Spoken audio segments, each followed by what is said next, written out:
Hello friends. इस video में हम डिस्कस करेंगे ट्रांसपोर्टेशन प्रॉब्लम की एक टाइप जिसे हम बोलते हैं मैक्सिमाइजेशन कैटेगरी या मैक्सिमाइजेशन प्रॉब्लम। आइए इसे डिस्कस करते हैं एक एग्जांपल की हेल्प से। यहां पर एक मैट्रिक्स हमें गिवन है जिसके अंदर एक कंपनी की 3 फैक्ट्रीज हैं, ए, बी और सी, जहां पर कुछ गुड्स अवेलेबल हैं सप्लाई के लिए। फैक्ट्री ए के पास 70 यूनिट्स, फैक्ट्री बी के पास 90 और फैक्ट्री सी के पास 100 यूनिट्स अवेलेबल हैं सप्लाई के लिए। और टोटल जो आ रहा है हमारा सप्लाई का वो आ रहा है 260 यूनिट्स। ये गुड्स इस कंपनी को भेजने हैं कुछ मार्केट्स में। तो यहाँ पर हमारे पास 4 मार्केट्स हैं, 1, 2, 3 और 4। हर मार्केट की रिक्वायरमेंट या डिमांड हमें नीचे गिवन है। जैसे मार्केट 1 की डिमांड 15 यूनिट्स है, इसी तरह हमें मार्केट 2, 3 और 4 की डिमांड नीचे गिवन है। डिमांड का टोटल आ रहा है 260 यूनिट्स। तो फ्रेंड्स, जब भी सप्लाई और डिमांड का टोटल इक्वल आ रहा हो तो हम उसे बोलते हैं कि बैलेंस्ड प्रॉब्लम। तो ये एक बैलेंस्ड प्रॉब्लम है। यूनिट्स के अलावा इस मैट्रिक्स के अंदर आमतौर पर हमें गिवन होता है कॉस्ट पर यूनिट। यानी कि एक फैक्ट्री से अगर हम एक मार्केट में गुड्स सेंड करेंगे तो cost per unit, transportation cost per unit हमें गिवन होता है। और हमें इस तरीके से गुड्स सेंड करने हैं इन फैक्ट्री से इन मार्केट्स में कि हमारी टोटल ट्रांसपोर्टेशन कॉस्ट जो है वो मिनिमाइज हो सके। इसीलिए ट्रांसपोर्टेशन प्रॉब्लम को मिनिमाइजेशन प्रॉब्लम भी कहा जाता है। लेकिन ध्यान देने वाली बात यह है कि यहां पर हमें कॉस्ट नहीं गिवन, बल्कि यहां पे हमें प्रॉफिट इन रुपीस गिवन है। यानी कि अगर हम गुड्स सेंड करेंगे फैक्ट्री से इन मार्केट्स पे तो हमारे पास हर सेल के अंदर प्रॉफिट पर यूनिट गिवन है। यानी कि जैसे फैक्ट्री ए से अगर हम मार्केट 1 में गुड्स भेजेंगे तो हमारा प्रॉफिट होगा ₹5 पर यूनिट। तो अब हमें इस तरीके से गुड्स सेंड करने हैं इन फैक्ट्रीज से इन मार्केट्स में ताकि हमारा प्रॉफिट जो है वो मैक्सिमाइज हो सके। तो ये एक मैक्सिमाइजेशन प्रॉब्लम है। तो अब ध्यान देने वाली बात यह है कि जब भी हमें कोई मैक्सिमाइजेशन प्रॉब्लम गिवन हो, यानी कि हमें प्रॉफिट्स गिवन है, सेल्स गिवन है, इनकम गिवन है, तो ऐसे केस में वो एक मैक्सिमाइजेशन प्रॉब्लम होती है। तो पहले उस मैक्सिमाइजेशन प्रॉब्लम को हमें कन्वर्ट करना होगा एक मिनिमाइजेशन प्रॉब्लम के अंदर। उसके बाद ही हम उसे सॉल्व कर सकते हैं। तो अब सवाल यह है कि इसे हम कैसे कन्वर्ट करेंगे मिनिमाइजेशन प्रॉब्लम के अंदर। तो फ्रेंड्स, एक बहुत ही सिंपल सा स्टेप होता है एक मैक्सिमाइजेशन प्रॉब्लम को मिनिमाइजेशन प्रॉब्लम बनाने के लिए। हमें इस पूरे मैट्रिक्स में से ढूंढनी है मैक्सिमम प्रॉफिट की वैल्यू। तो अब देखिए यहाँ पर जो मैक्सिमम प्रॉफिट है हमारा वो किस सेल में आ रहा है, वो आ रहा है हमारा ₹8 पर यूनिट, इस सेल के अंदर आ रहा है। अब हमें इस मैट्रिक्स की सारी वैल्यूज को चेंज करना होगा और हमें करना होगा हर सेल के अंदर मैक्सिमम वैल्यू यानी ₹8 माइनस सेल की वैल्यू। तो जैसे पहला सेल है हमारा 5, तो वहां हमें करना होगा, लिखना होगा 8 माइनस 5। उसके बाद है 4, तो हमें करना होगा 8 माइनस 4। तो हमें इस मैट्रिक्स के हर सेल की वैल्यू को चेंज करना होगा।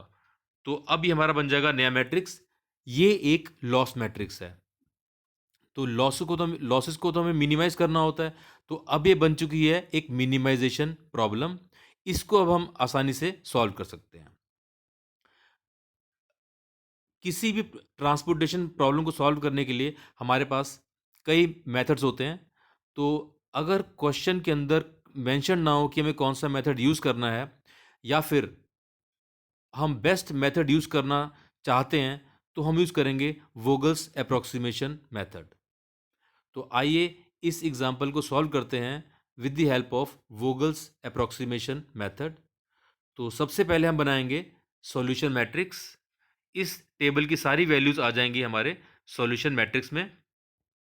उसके अलावा हमें फैक्ट्री और मार्केट के सामने डिफरेंसेस या पेनल्टी के रोज और कॉलम्स बनाने होंगे इस तरीके से। फ्रेंड्स, पहला स्टेप होता है वोगल्स अप्रोक्सीमेशन मेथड का। हमें शुरुआत करनी है पहली रो से और हमें ढूंढने हैं दो लीस्ट कॉस्ट सेल, और उन दो लीस्ट कॉस्ट सेल का डिफरेंस निकालकर हमें उसे पेनल्टी वाले कॉलम के अंदर लिखना है। तो अगर हम ऑब्जर्व करें पहली रो की वैल्यूज, तो हम पाते हैं कि वहां पर 3 और 2 लीस्ट कॉस्ट एलिमेंट्स है, तो उनका डिफरेंस 1 हम लिख देंगे पेनल्टी वाले कॉलम के अंदर। यही काम हमें करना है सेकंड रो और थर्ड रो के अंदर, यानी कि दो लीस्ट कॉस्ट एलिमेंट्स ढूंढकर उनका डिफरेंस हमें लिखना है पेनल्टी में। अब यही काम हम करेंगे कॉलम्स में। तो पहले कॉलम के अंदर हमें ढूंढना है दो लीस्ट कॉस्ट एलिमेंट्स, जो आ रहा है 3 और 0, और उसका डिफरेंस हमें लिख देना नीचे पेनल्टी के अंदर। फिर यही काम हमें बाकी रो 2, 3 और 4 के लिए करना है। नेक्स्ट स्टेप होता है हमारा मैक्सिमम पेनल्टी या डिफरेंस को ढूंढना। तो मैक्सिमम डिफरेंस हमारा आ रहा है 3। इसका मतलब अब हमें जो एलोकेशन करनी है वो करनी है पहले कॉलम के अंदर। पहले कॉलम के अंदर हमें लीस्ट कॉस्ट सेल को ढूंढना है और वहां करनी है एलोकेशन। तो पहले कॉलम के अंदर लीस्ट कॉस्ट एलिमेंट जो है वो 0 है, तो यहां पे करेंगे हम एलोकेशन, यानी कि फैक्ट्री बी से मार्केट 1 में हमें गुड्स को सेंड करना है। तो यहां पर सप्लाई है 90 यूनिट्स और डिमांड है 15 यूनिट्स। तो हम कंपेयर करेंगे 90 और 15 को, तो जो कम होगा उसको हम यहां पर एलोकेट कर देंगे। तो यहां पे हमें सेंड करने हैं 15 यूनिट्स। अब देखिए यहाँ पे दोनों में से जो वैल्यू कम होती है वही हम लिखते हैं। अगर यहाँ पर डिमांड 15 यूनिट्स की है तो उससे ज़्यादा तो हम सेंड कर ही नहीं सकते, चाहे हमारे पास सप्लाई के लिए गुड्स ज़्यादा अवेलेबल हो। तो यहाँ पे हम लिख देंगे 15 यूनिट्स। उसके बाद हमें बैलेंस लिखना होगा सप्लाई का और डिमांड का। तो सप्लाई और डिमांड दोनों में से हम 15 यूनिट्स को माइनस कर देंगे और लिख देंगे हम बैलेंस। इसके बाद सप्लाई या डिमांड जहां पर भी बैलेंस 0 हो जाए वहां की ज़रूरत पूरी हो चुकी है, तो उसे हम शेड कर देंगे इस तरीके से। फ्रेंड्स, अभी हमने जो वोगल अप्रोक्सीमेशन मेथड के स्टेप्स यूज़ किए हैं, इन्हें ही हमें अब बार बार रिपीट करना होगा। हम दोबारा से जाएंगे पहली रो पे और डिफरेंस निकाल लेंगे दो लीस्ट कॉस्ट सेल का। फिर हम सेकेंड रो और थर्ड रो के अंदर दो लीस्ट कॉस्ट एलिमेंट ढूंढकर उनका डिफरेंस निकालेंगे और पेनल्टी वाले कॉलम के अंदर लिख देंगे। यही काम हमें करना है कॉलम्स के लिए भी। उसके बाद हमें ढूंढना है मैक्सिमम डिफरेंस पेनल्टी के अंदर। तो यहाँ पर देखिए मैक्सिमम डिफरेंस 2 है, लेकिन वो दो जगह आ रहा है, यानी कि यहाँ पर ये टाई हो गया, टाई TIE। तो यहाँ पे हम थोड़ा अटक गए। तो ऐसे केस के अंदर जहाँ पर डिफरेंस हमारा पेनल्टी का मैक्सिमम डिफरेंस दो जगह आ रहा हो, तो हम चेक करते हैं कि कहाँ पर लीस्ट कॉस्ट है हमारे पास।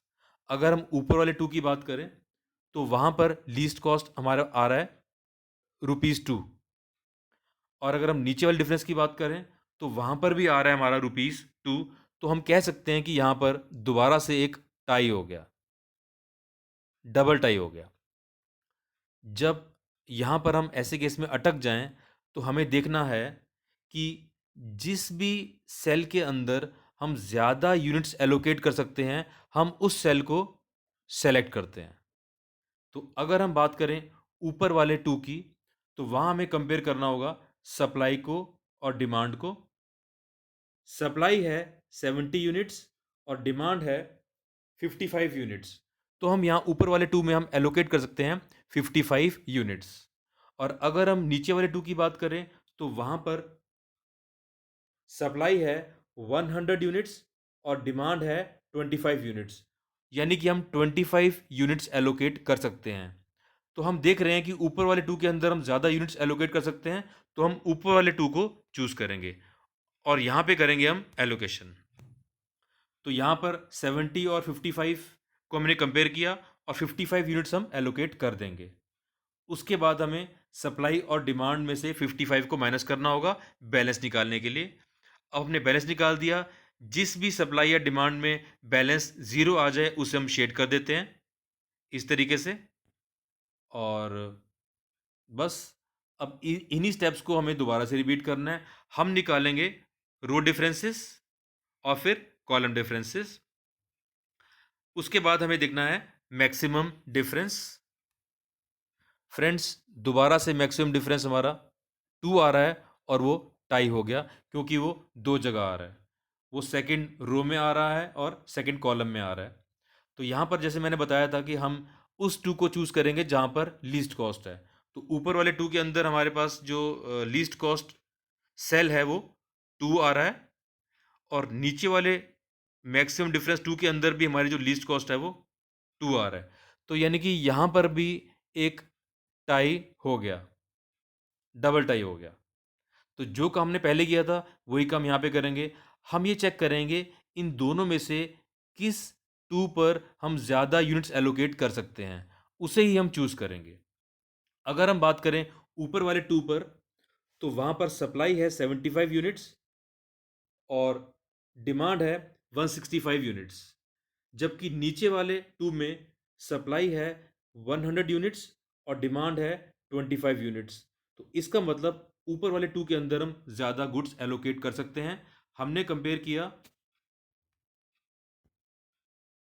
ऊपर वाले 2 के अंदर सप्लाई 75 और डिमांड 165, तो यहाँ पर हम गुड्स एलोकेट करेंगे 75 यूनिट्स। उसके बाद हमें निकालना है बैलेंस। तो सप्लाई और डिमांड में से हम 70 यूनिट्स को माइनस कर देंगे, बैलेंस कर देंगे, और जहां पर सप्लाई या डिमांड जीरो हो जाए बैलेंस, उसको हम शेड कर देंगे इस तरीके से। अब फ्रेंड्स दोबारा से हम डिफरेंस निकालेंगे, रो डिफरेंस और कॉलम डिफरेंस। अब देखना है हमें मैक्सिमम डिफरेंस। तो मैक्सिमम डिफरेंस हमारा 3 आ रहा है, यानी कि हमें एलोकेशन देनी है फोर्थ कॉलम या फोर्थ मार्केट में लीस्ट कॉस्ट सेल के अंदर। तो लीस्ट कॉस्ट सेल आ रहा है हमारा 2। तो यहां पे हमें करनी है एलोकेशन। यहां पर सप्लाई है 100 यूनिट्स जबकि डिमांड है 90 यूनिट्स। तो हम कंपेयर करेंगे 100 और 90 को, यानी कि हम 90 यूनिट्स एलोकेट करेंगे। तो हम लिख देंगे यहां पर 90 यूनिट्स और निकाल देंगे बैलेंस। अब चूंकि फोर्थ कॉलम का बैलेंस जीरो आ चुका है, तो उसको हम शेड कर देंगे इस तरीके से। तो फ्रेंड्स यहां पर अब देखिए सिर्फ एक कॉलम बचा है हमारे पास, सेकंड कॉलम या सेकंड मार्केट। ऐसे केस में जब एक रो या एक कॉलम बच जाए तो हमें रो डिफरेंसेस और कॉलम डिफरेंस निकालने की जरूरत नहीं होती। हम सिंपली वो जो आखिरी के एलिमेंट्स होते हैं उनमें एलोकेशन हम कर सकते हैं। तो यहाँ पर 4 और 2 दो एलिमेंट्स बचे हैं, तो यहाँ पे करेंगे हम एलोकेशन। तो हम किसी पे भी एलोकेशन कर सकते हैं, चाहे ऊपर वाले 4 पे पहले करें या नीचे वाले 2 पे करें, उससे कोई फर्क नहीं पड़ता। तो ऊपर वाले 4 को अगर हम कंपेयर करें तो वहाँ पे सप्लाई 15 यूनिट्स की है जबकि डिमांड है 25 यूनिट्स। तो हमने कंपेयर किया 15 और 25 को, और हम यहाँ कर देंगे एलोकेशन 15 यूनिट्स की, शेड कर देंगे और बैलेंस निकाल देंगे। उसके बाद हम जाएंगे नीचे वाले 2 पर। वहाँ पर 10 यूनिट्स की सप्लाई है और 10 यूनिट्स की ही डिमांड है। तो वहाँ पे हम एलोकेट कर देंगे 10 यूनिट्स, शेड कर देंगे, बैलेंस निकाल देंगे। अब यहाँ पर सारे जो मैट्रिक्स हैं, हमारे मैट्रिक्स के सारे जो एलिमेंट्स हैं वो शेड हो चुके हैं, तो हमारा काम खत्म हो चुका है। अब यहाँ पर हमें निकालना है आंसर। अब यहाँ पर एक ध्यान देने वाली बात है, आमतौर पे आंसर हम कैसे निकालते हैं, जहाँ जहाँ एलोकेट किए हमने यूनिट्स, उन यूनिट्स को मल्टीप्लाई करते हैं उस सेल की कॉस्ट के साथ। लेकिन यहाँ पर हमें ध्यान देना है कि ये एक लॉस मैट्रिक्स है। अब ये लॉस मैट्रिक्स है, तो यहाँ पर हमें इन यूनिट्स को, यानी 15 यूनिट्स हैं, 55 यूनिट्स हैं जो हमने एलोकेट किए हैं, उन्हें जब हम मल्टीप्लाई करेंगे तो उन्हें हम लॉस मैट्रिक्स की जो वैल्यूज़ हैं उनके साथ मल्टीप्लाई नहीं करना, बल्कि हमें प्रॉफिट निकालना है। तो जो हमारा पहला ओरिजिनल मैट्रिक्स था, हमारा प्रॉफिट मैट्रिक्स था, हमें उस मैट्रिक्स की वैल्यू से इन यूनिट्स को मल्टीप्लाई करना है। यानी कि 15 यूनिट्स इंटू जो हमारा प्रॉफिट का एलिमेंट था, 55 यूनिट्स इंटू जो हमारा प्रॉफिट का एलिमेंट था पहले वाले मैट्रिक्स के अंदर। तो फ्रेंड्स हमारा total profit as per Vogel's approximation method आ जाएगा ₹1560। इस स्लाइड के अंदर एक गलती नजर आ रही है, यहां पे ऊपर लिखा है टोटल ट्रांसपोर्टेशन कॉस्ट। प्लीज इसे चेक कर लीजिए, इसे ठीक कर लीजिएगा। ये टोटल हमारा प्रॉफिट है as per Vogel's approximation method, ₹1560। I hope आपको क्लियर हो गया होगा। Thank you.